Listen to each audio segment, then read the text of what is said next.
College থেকে বিশ্ববিদ্যালয়ে ভর্তি পরীক্ষার প্রস্তুতি এই কথাটা শুনে হয়তো তোমরা অবাক হয়েছো, কিংবা তোমাদের মাঝে কেউ কেউ হয়তো হেসে উড়িয়ে দিয়েছে। প্রথমত তোমরা যারা অবাক হয়েছো, কারণ তোমরা বিশ্ববিদ্যালয়ে ভর্তি পরীক্ষার প্রস্তুতিটা নতুন নিতে যাচ্ছ, এই জায়গাটাতে তোমরা নতুন। তো নতুন কিছু দেখে নতুন কিছু শুনে অবাক হয়, এটাই স্বাভাবিক। দ্বিতীয়ত, তোমরা যারা হেসে উড়িয়ে দিয়েছো তারা হচ্ছে বিশ্ববিদ্যালয়ে ভর্তি পরীক্ষার প্রস্তুতি সম্পর্কে যথাযথ জ্ঞানের অভাব তোমাদের রয়েছে। সালাম আলাইকুম রহমতুল্লাহ, আমি তোমাদের জুবাইর ভাই, বর্তমানে পড়াশোনা করতেছি শাহজালাল বিজ্ঞান প্রযুক্তি বিশ্ববিদ্যালয় ইংরেজি বিভাগে। তোমরা যারা কলেজ লাইফ থেকে বিশ্ববিদ্যালয়ে ভর্তি পরীক্ষার প্রস্তুতি নিবে এবং নেওয়া উচিত বলে মনে করো, তাদের ক্ষেত্রে এই বিশ্ববিদ্যালয়ে ভর্তি পরীক্ষার প্রস্তুতিটা হচ্ছে প্রি এডমিশন, যেটা কিনা তোমরা তোমাদের একাডেমিক পড়াশোনার পাশাপাশি তোমাদের কিছু অংশ, কিছু গাইডলাইন ফলো করে তোমাদের বিশ্ববিদ্যালয়ে ভর্তি পরীক্ষার প্রস্তুতিটা কভার করে দিবে। এটা ঠিক এক দিলে দুই পাখি মেরে দেওয়ার মতো। তো এই প্রি এডমিশন শুরু করার পূর্বে তোমাদের দুইটা কাজ করতে হবে। এক হচ্ছে তোমাকে এই কলেজ লাইফ থেকেই শিখ করতে হবে যে তুমি কোন পাবলিক বিশ্ববিদ্যালয়ে ভর্তি পরীক্ষা দিবে। তোমাদের মনে হয়তো প্রশ্ন করতে পারো যে কেমন একটা বাড়াবাড়ি হয়ে যাচ্ছে না, যে কলেজ লাইফ থেকে তুমি এখন বিশ্ববিদ্যালয় সিলেক্ট করে নিচ্ছ। আমি শিওর তোমাকে বলে দিচ্ছি, তুমি যদি ওই কলেজ লাইফ থেকে তোমার বিশ্ববিদ্যালয়টাকে টার্গেট করে সে অনুযায়ী প্রস্তুতি না নাও, তবে তোমার চান্স হবে না। তো এক নাম্বার কাজ হচ্ছে তোমার বিশ্ববিদ্যালয় সিলেক্ট করবে। ধরো তুমি দুইটা পাবলিক বিশ্ববিদ্যালয় সিলেক্ট করলে, ঢাবি এবং রাজশাহী। তুমি যেহেতু ওই দুইটা পাবলিক বিশ্ববিদ্যালয় সিলেক্ট করেছো, তোমার দ্বিতীয় কাজ হচ্ছে ওই দুইটা পাবলিক বিশ্ববিদ্যালয়ের জন্য ব্যাখ্যামূলক দুইটা প্রশ্ন ব্যাংক কিনে নেওয়া। এটা হচ্ছে তোমাদের প্রি এডমিশনের এক্সট্রা দুইটা কাজ। এই দুইটা কাজ করার পরবর্তীতে তোমার কিন্তু প্রি এডমিশনটা এখন শুরু হতে যাচ্ছে। আমি ভিডিওর প্রথমেই বলেছি যে তোমার এই প্রি এডমিশনের মূল টার্গেট হচ্ছে যে তোমার একাডেমিক যে কেরিয়ার আছে সেটা শেষ করা, সেটার মাধ্যমে তোমার ভর্তি পরীক্ষার প্রস্তুতিটাও চালিয়ে নেওয়া। বিশ্ববিদ্যালয় সিলেক্ট এবং তোমার এই প্রশ্ন ব্যাংক কেনার পর পরবর্তী তোমার প্রি এডমিশন শুরু হতে যাচ্ছে। তোমরা জানো এবিসি ইউনিটের আন্ডারে বিভিন্ন কলেজে স্টুডেন্ট অধ্যয়নরত আছে। সেই স্টুডেন্ট গুলার তিনটা মৌলিক সাবজেক্ট কিন্তু পড়তে হয়। সেই সাবজেক্ট গুলো হচ্ছে বাংলা, ইংলিশ এবং আইসিটি। এই তিনটা সাবজেক্টে কোনোভাবে এই ইউনিটের স্টুডেন্ট গুলা এড়িয়ে যাওয়ার সুযোগ নেই। দেখা যায় এই তিনটা সাবজেক্টের উপর ভিত্তি করে বিভিন্ন পাবলিক বিশ্ববিদ্যালয়ে কিন্তু সর্বাধিক প্রশ্ন করা হয়ে থাকে। সেই ক্ষেত্রে তোমাদের মনে প্রশ্ন হতে পারে, যেহেতু এই বিষয়গুলো থেকে বিভিন্ন পাবলিক বিশ্ববিদ্যালয়ে বেশি প্রশ্ন করা হয়ে থাকে, তাহলে এই এবিসি ইউনিটের আন্ডারে স্টুডেন্টদের প্রস্তুতিটা কেমন হওয়া উচিত, কিভাবে বা তারা প্রস্তুতিটা নিবে। প্রথমে আমি যদি বাংলার কথা বলি, বাংলার কথা বলতে গেলে বলতে হবে যে বাংলার দুইটা ভাগ, বাংলা প্রথম পত্র এবং বাংলা 7 পেপার। এই বাংলা প্রথম পত্র যে বিষয়টা রয়েছে, সেই বিষয়ের কিন্তু তোমরা দুইটা টাইপের পরীক্ষা হয়ে থাকে। একটা হচ্ছে তোমাদের এমসিকিউ বেস, আর একটা হচ্ছে তোমাদের সৃজনশীল। এই সৃজনশীল এবং তোমাদের যে এমসিকিউরা আছে, এই দুইটা বিষয় কিন্তু তোমাদের কিছু কিছু পাবলিক বিশ্ববিদ্যালয়ের সৃজনশীলের সমান সমান হচ্ছে তোমাদের রিটেন, আর এমসিকিউ তো সব বিশ্ববিদ্যালয়ের জন্য হচ্ছে কমন বিষয়। এক্ষেত্রে তোমরা কিন্তু তোমাদের মাধ্যমিকের জন্য এমসিকিউ কিংবা রিটেনের জন্য আলাদাভাবে প্রস্তুতি নেও না, দুইটা বিষয় একসাথে প্রস্তুতি নাও। তুমি প্রি এডমিশন নেওয়ার ক্ষেত্রেও এই দুইটা বিষয় একসাথে প্রস্তুতি নিবে। তো বাংলা প্রথম পত্রের তোমাদের যে সিলেবাস আছে, সেই সিলেবাসের কিছু অংশ আমি তোমাদের সামনে তুলে ধরছি। সম্পূর্ণ অংশ হয়তো আমি বলবো না, কারণ কখনো তোমরা শর্ট সিলেবাসে পরীক্ষা দাও কিংবা কখনো তোমরা সম্পূর্ণ সিলেবাসে পরীক্ষা দাও।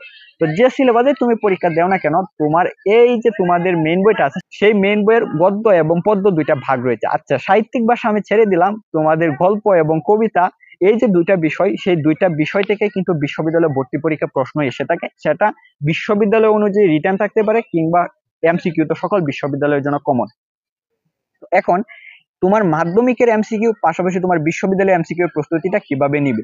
দেখো, যে গল্পগুলো রচনা করা হয়েছে সেটা কোনো না কোনো গল্পকারের মাধ্যমে, কিংবা যে কবিতাগুলো লেখা হয়েছে সেই কোনো না কোনো কবির মাধ্যমে। সেই ক্ষেত্রে তো বিশ্ববিদ্যালয়ের যে লেখক পরিচিতি কিংবা তোমাদের কবি পরিচিতি যে প্রশ্নটা এসে থাকে, হয়তো জন্মসাল দিবে না, সেখানে তাদের যে সৃষ্টিকর্ম, কাব্য, উপন্যাস, নাটক থাকতে পারে। সেই বিষয়গুলো তোমরা তোমাদের মাধ্যমিকের এমসিকিউর পাশাপাশি তোমাদের বিশ্ববিদ্যালয় ওই প্রস্তুতির জন্য টার্গেট করে পড়ে নিবা। তারপরে তুমি ফোকাস করলাম মেইন গল্পের ভিতরে। মেইন গল্প থেকে দেখা যায় বিশ্ববিদ্যালয়ে তোমাদের উক্তিভিত্তিক প্রশ্ন এসে থাকে। সেটা আমি যদি একটা গল্পের কথা বলি, মাসি পিসি কিংবা তোমাদের রেইনকোট, এখানে কিন্তু অনেকগুলো উক্তি রয়েছে। একটু ছোট ছোট লাইন হয়তো বিশ্ববিদ্যালয় ভর্তি পরীক্ষায় যদি দিয়ে দেয়, তাহলে তোমরা যদি এই গল্পগুলো ভালোভাবে না পড়ো, তাহলে কিন্তু তোমরা মাধ্যমিকে এমসিকিউ ভালোভাবে উত্তর করতে পারবে না, পাশাপাশি তোমাদের ওই যে এডমিশন, ওইটাও তো তোমরা একটা গোলা পাবা। তো ওইখান থেকে তুমি গল্পটা আবার নিবা, গল্পর পরে তুমি ফোকাস করলা কবিতা, কবিতার ক্ষেত্রে সেম পঙ্ক্তি গুলা ভালোভাবে লক্ষ্য করলা। এই গল্প এবং কবিতার কতগুলো অর্থ থাকে যেগুলো কিনা প্রায়ই বিভিন্ন পাবলিক বিশ্ববিদ্যালয়ে প্রশ্ন করা হয়ে থাকে। সেই ক্ষেত্রে তোমরা এই অর্থগুলা একবারে মুখস্থ করে নিলা। মোট কথা বাংলা প্রথম পত্রের ওভারঅল তোমাদের প্রতি আমার গাইডলাইন, তুমি হও শর্ট সিলেবাসের আন্ডারে পরীক্ষার্থী কিংবা ফুল সিলেবাসের আন্ডারে পরীক্ষার্থী, বাংলার থেকে যে কবিতা কিংবা গল্প রয়েছে সেই গল্প কবিতার লেখক পরিচিতি, গল্প এবং ওই যে শব্দার্থগুলো রয়েছে তুমি A to Z মুখস্থ করে নেবে, যাতে তোমাকে প্রশ্ন করলে তুমি বলতে পারো যে কোন কবিতার ওই লাইনের পরে ওই লাইন থাকবে। তার পরবর্তী বিষয় হচ্ছে তোমাদের বাংলা দ্বিতীয় পত্র। বাংলা দ্বিতীয় পত্রের সিলেবাসের যে বিষয়গুলো তোমাদের থাকে, 1 নম্বরে থাকতে পারে যে বানান নিয়ম কিংবা তোমাদের শুদ্ধ বানান, পাশাপাশি তোমাদের উচ্চারণ, তোমাদের উচ্চারণের নিয়ম, এভাবে পারিভাষিক শব্দ, ভাব সম্প্রসারণ, এই বিষয়গুলাই কিন্তু তোমাদের মাধ্যমিকে প্রশ্ন করা হয়ে থাকে। আমি তোমাদের এখানে কিছু সংখ্যক ধারণা দিচ্ছি, তোমাদের সিলেবাসে হয়তো আরো বিস্তৃত বিষয় থাকতে পারে।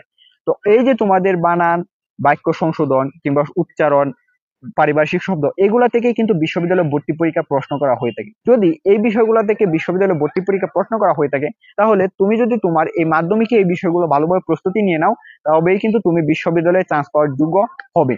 এই ক্ষেত্রে আমার প্রস্তুতি একটা বিষয় আমি এখানে বলে রাখি, আমরা যেহেতু শহীদ সৈয়দ নজরুল ইসলাম কলেজ থেকে পড়তাম, ওইখানে দেখা যায় ব্যাকরণের জন্য আমরা এসএসসির যে ব্যাকরণ বইটা আছে ওইটা ফলো করতাম। আর হচ্ছে মুখস্থ অংশের জন্য আমরা যেটা ফলো করতাম সেটা হচ্ছে হায়াত মাহমুদের একটা বই। ওই হায়াত মাহমুদের বইয়ের একটা বৈশিষ্ট্য হচ্ছে এখানে 1 থেকে 18 বছরের প্রশ্ন ছিল, ওটা হচ্ছে আগের এডিশন। এখন হয়তো এডিশন হয়ে প্রায় দেখা যায় 20-22 হয়েছে। ওই 20-22 বছরের প্রশ্ন যদি তোমরা পড়ে নাও, হয়তো তোমরা বাজার থেকে অন্য বইও কিনতে পারো। আরেকটা বই আমি নাম বলে দিতে পারি, সেটা হচ্ছে বাংলা বিচিত্রা, যে বইটাতে কিনা দেখা যায় বিভিন্ন বিশ্ববিদ্যালয় ভিত্তিক যে প্রশ্নগুলো এসেছে সেই প্রশ্নগুলো দেওয়া থাকে। তো বাংলার ক্ষেত্রে তোমরা এই বইগুলো ফলো করে যেভাবে বললাম সেভাবে প্রস্তুতি নাও। তার পরবর্তী বিষয় হচ্ছে যে ইংলিশ। ইংলিশের ক্ষেত্রে সেম, তোমার ইংলিশ ফার্স্ট পেপার এবং সেকেন্ড পেপার দুইটা ভাগ হয়ে যায়। তো ইংলিশ ফার্স্ট পেপারে তোমার থাকে হচ্ছে পেসেজ, পাশাপাশি কিছু পয়েমস আছে। তো এই পেসেজ এবং পয়েমস এর বিষয়ে তোমাদের গুরুত্বপূর্ণ একটা বিষয় লক্ষ্য রাখতে হবে, সেটা হচ্ছে যে লিটারেরি ডিভাইস, যেটা কিনা প্রত্যেক বিশ্ববিদ্যালয়ের লিটারেচারের একটা অংশ। তোমরা জানো যে বিশ্ববিদ্যালয়ের প্রশ্নগুলো করা হয়ে থাকে তোমাদের মেন বই থেকে, তাহলে এই মেন বইয়ের যে লিটারি ডিভাইস গুলো আছে সেগুলো তোমরা যদি পড়ে নাও, তবেই কিন্তু তোমাদের বিশ্ববিদ্যালয়ে ভর্তি পরীক্ষার প্রস্তুতিটা সহজ হয়ে যাবে। তো তুমি এখান থেকে পেসেজটা ওয়ার্ড টু ওয়ার্ড করে নিলা। এই পেসেজ কিংবা পয়েম গুলার তোমাদের কতগুলো শব্দার্থ থাকে, এই শব্দার্থ গুলার পাশাপাশি দেখা যায় সাইনোনাইম এবং অ্যান্টোনাইম থাকে। তোমরা হয়তো তোমাদের এই ফার্স্ট পেপার মাধ্যমিকের প্রস্তুতির জন্য কিছু রেফারেন্স বই ফলো করতেছো, এই রেফারেন্স বইয়ে কিন্তু তোমাদের এই মিনিং এর পাশাপাশি সাইনোনাইম এবং অ্যান্টোনাইম গুলো খুব সুন্দর করে দেওয়া আছে। যদি তোমরা এই যে ওয়ার্ড টু ওয়ার্ড মিনিং, পাশাপাশি তোমাদের গ্রামাটিক্যাল স্ট্রাকচার, লিটারি ডিভাইস এবং সাইনোনাইম অ্যান্টোনাইম যদি এখান থেকে পড়ে নাও, তুমি ধরে রাখো এখানে তোমার 90% তোমার ইংলিশ ফার্স্ট পেপারের প্রস্তুতি কিন্তু কাভার হয়ে গেছে। পরবর্তী বিষয় হচ্ছে যে English second paper. English second paper তোমাদের ভর্তি পরীক্ষার সিলেবাস সম্পর্কে আমি যদি একটু আইডিয়া দিই, 1 নম্বরে তোমাদের প্রিপজিশন কিংবা আর্টিকেল দুইটা একসাথে মিক্স করে থাকতে পারে।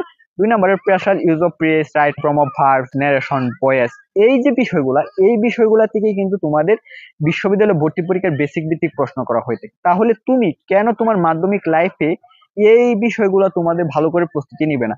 এই ক্ষেত্রে তোমাদের একটা বিষয় প্রয়োজন হবে, যে তোমাদের রেফারেন্স বুককে ফলো করা।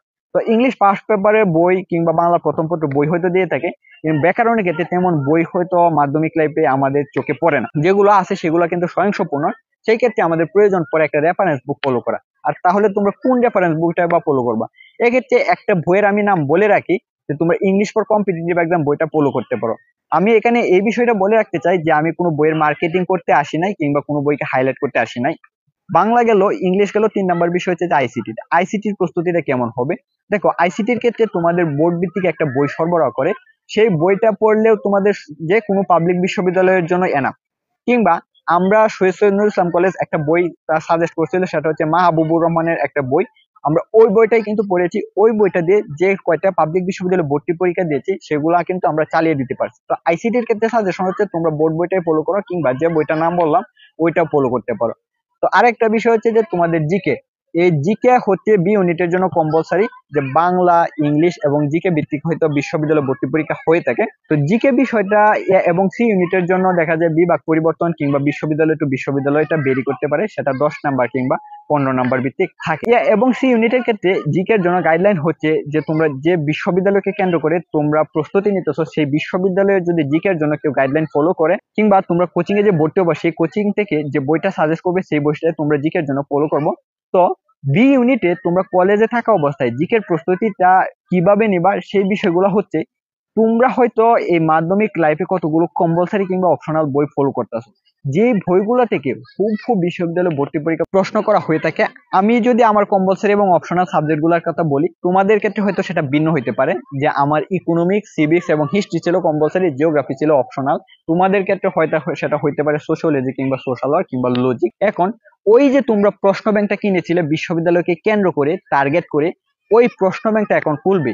খুলে নিয়ে তোমাদের যে অধ্যায়গুলো পড়া হয়েছে সেই অধ্যায়গুলো পড়ার পর তোমাদের প্রশ্ন ব্যাংকটা বিশ্লেষণ করে দেখবে এই অধ্যায়গুলো থেকে কোন টপিকগুলো থেকে তোমাদের বিশ্ববিদ্যালয়ে প্রশ্ন আসতেছে। এখন তোমাদের মনে যদি প্রশ্ন জাগে যে আমি প্রশ্ন বিশ্লেষণ করতে পারি না, কিংবা প্রশ্ন বিশ্লেষণের গুরুত্ব বিশ্ববিদ্যালয় ভর্তি পরীক্ষার প্রস্তুতির জন্য কতটুকু, যদি তুমি গুরুত্ব না বুঝো কিংবা প্রশ্ন বিশ্লেষণ করতে না পারো, তবে এই ভিডিও কমেন্টে তোমরা কমেন্ট করবে, আমি তোমাদের জন্য একটা ইফেক্টিভ ওয়েতে কিভাবে প্রশ্ন বিশ্লেষণ করতে হয় সেটা করে একটা ভিডিও বানিয়ে তোমাদের সরবরাহ করার চেষ্টা করব। তো আমি কথার যেখানে ছিলাম, তোমাদের ওই যে কম্পালসারি এবং অপশনাল বইগুলা রয়েছে, সেই বইগুলা পড়ার পর প্রশ্ন বিশ্লেষণ করে যে টপিকগুলা থেকে প্রশ্ন আছে সেই টপিকগুলা ভালোভাবে তোমরা হয়তো অন্য কোনো রেফারেন্স বুক ফলো করবা, সেই রেফারেন্স বুক থেকে সকল কিছু পড়ে নিবা, যাতে তোমাদের বিশ্ববিদ্যালয় ভর্তি পরীক্ষার প্রশ্ন আসলে তোমরা দেখা মাত্র উত্তর করতে পারো। সর্বশেষে একটা প্রশ্ন তোমাদের মনে হয়তো আসতে পারে যে আমি কলেজে ভর্তি হয়েছে 2-3 দিন হয়েছে, সেখানে 1-2টা টপিক পড়ানো হয়েছে, আমার ফুল সিলেবাস পড়া হয় নাই, সেক্ষেত্রে আমার প্রস্তুতিটা কেমন হবে? খুব গুরুত্বপূর্ণ একটা প্রশ্ন। দেখো, তোমার বিশ্ববিদ্যালয় ভর্তি পরীক্ষার প্রি এডমিশন শুরুতে তুমি দুইটা কাজ করেছিলে, একটা হচ্ছে বিশ্ববিদ্যালয় সিলেক্ট, আর একটা হচ্ছে তুমি প্রশ্ন ব্যাংক কিনেছিলে। এই প্রশ্ন ব্যাংকটার প্রয়োজন পড়বে তোমার এখন এই প্রস্তুতির ক্ষেত্রে। তোমার যে একটা দুইটা টপিক পড়ানো হয়েছে, সেই একটা দুইটা টপিক পড়ার পর তোমার হাতে যে প্রশ্ন ব্যাংকটা রয়েছে সেই প্রশ্ন ব্যাংকটা খুলে দেখবে এই একটা দুইটা টপিক থেকে কোন ধরনের প্রশ্ন আসতেছে এবং কেমন প্রশ্ন আসতেছে। এভাবে তোমার প্রশ্ন ব্যাংক থেকে সকল প্রশ্ন তুমি পড়ে নিবে, পাশাপাশি পরবর্তী যে টপিকগুলো পড়াবে এভাবেই একটা পড়ার পর তোমার প্রশ্ন ব্যাংক থেকে সেই টপিকগুলো পড়ে নিবে। যদি কোনো রেফারেন্স বই থাকে তবে এই প্রশ্ন ব্যাংক পড়ার পাশাপাশি তুমি ওই রেফারেন্স বুকটা পড়ে নিবে। এখানে দুইটা ওয়ার্নিং তোমাদেরকে আমি দিতে চাই, সেটা হচ্ছে যে কখনোই মনে করবা না যে তোমার এই প্রি এডমিশন বিষয়টা তোমার একাডেমিক কেরিয়ার থেকে বেশি গুরুত্বপূর্ণ। কেন বলতেছি এই কথাটা? কারণ হচ্ছে তোমার বিভিন্ন পাবলিক বিশ্ববিদ্যালয়ে জিপিএ ভিত্তিক একটা কন্ডিশন দেওয়া থাকে যে তোমার ইউনিট থেকে এই বিশ্ববিদ্যালয়ে আবেদন করার জন্য ন্যূনতম জিপিএ 8 কিংবা 7.0 লাগবে, কিংবা সি ইউনিট থেকে সাস্টে আবেদন করার জন্য তোমার সিজিপিএ 6.50 লাগবে। তো এই ক্ষেত্রে তোমার যদি জিপিএ তুলতে যাও তবে অবশ্যই একাডেমিক পড়াশোনার ক্ষেত্রে গুরুত্ব দিতে হবে।